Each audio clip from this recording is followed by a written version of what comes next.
People think hairbrushes are interchangeable, but they're not. And if you ever tried a tutorial and your hair ended up looking completely different from what you were going for, it probably wasn't just your technique, it was the brush.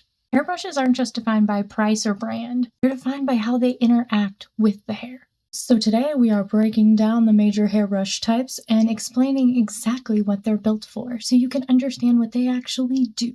Hairbrushes are mechanical tools, not just accessories. They control hair fibers, and every brush changes 3 things when it touches your hair: tension, distribution, and direction.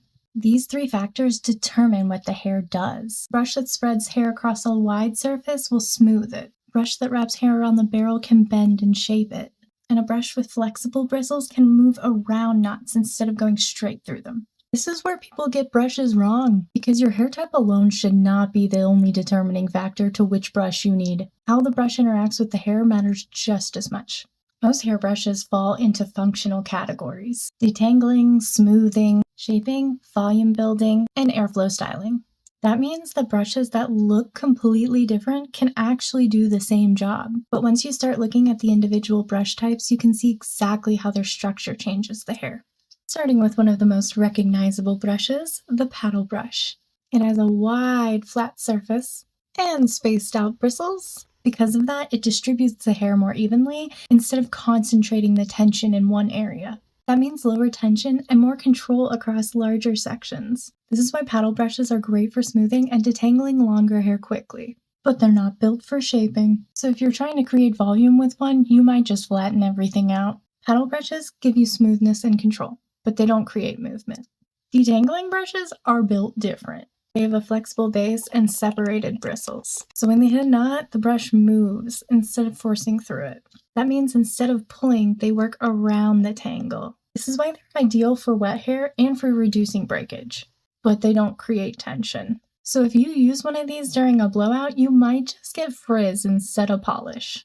Round brushes are built for shaping. They have a cylindrical barrel and dense bristles. This allows hair to wrap around the brush, and that creates directional tension. Directional tension is what's reshaping your hair under the heat.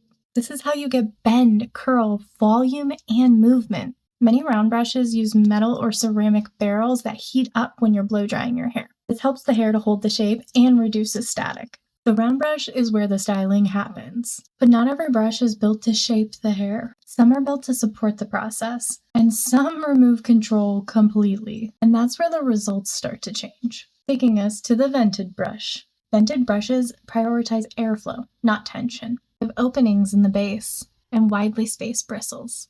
So air passes directly through the hair, which speeds up drying.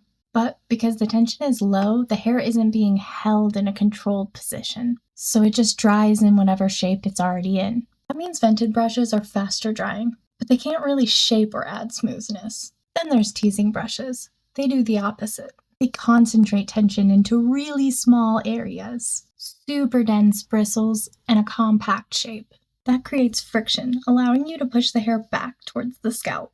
This is what builds structure at the root and create volume that holds. But that friction doesn't disappear. So when it's overused or used like a regular hairbrush, that can actually lead to more breakage over time. Teasing brushes build structure across sections of hair, but sometimes control needs to be even more precise, down to the individual strands. Bringing us to the edge brush. Edge brushes are precision tools. Very small head and super dense bristles. They apply controlled tension to very small sections of the hair.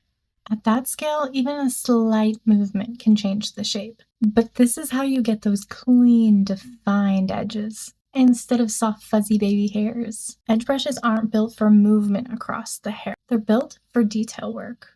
But not every situation can handle tension at all. And sometimes the goal isn't to control the hair, it's to avoid disturbing it. And for low tension situations, they invented the loop brush. Loop brushes are designed differently because they don't increase tension, they reduce resistance. The bristles are typically looped and extremely smooth. So instead of catching the hair, they move around it. This is what protects your extension attachment points, because traditional hairbrushes can just pull against them. Loop brushes don't reshape the hair. They allow it to be handled without damage. Up until now, we've been looking at structure, the shape of the brush. But structure is not the only thing that changes how a brush behaves. Materials matter too. Let's talk bristles. Some brushes use nylon bristles with a rubber base. These nylon bristles are firmer, which creates more direct tension. And this means they can control the hair more precisely.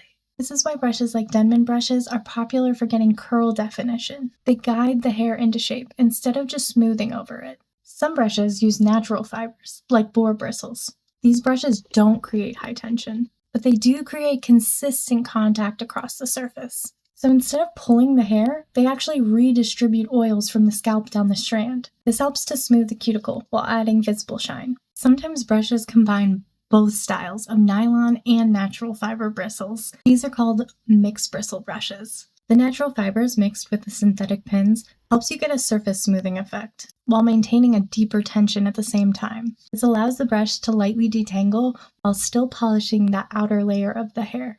So let's be honest, when people watch hair tutorials, they're focusing on the steps, the technique, finished look, but not the tool. And that's where things fall apart. Two different people can follow the exact same process, using the exact same products and do everything right, and still somehow get completely different results because they used different brushes. So it starts to feel like you're doing something wrong, when really you're just missing part of the system. Brushes aren't just accessories. They change how hair moves, they change tension, they change direction, and they all change the outcome. So if a hairstyle hasn't worked out for you before, it might not have been your skill at all. You might have just had the wrong brush.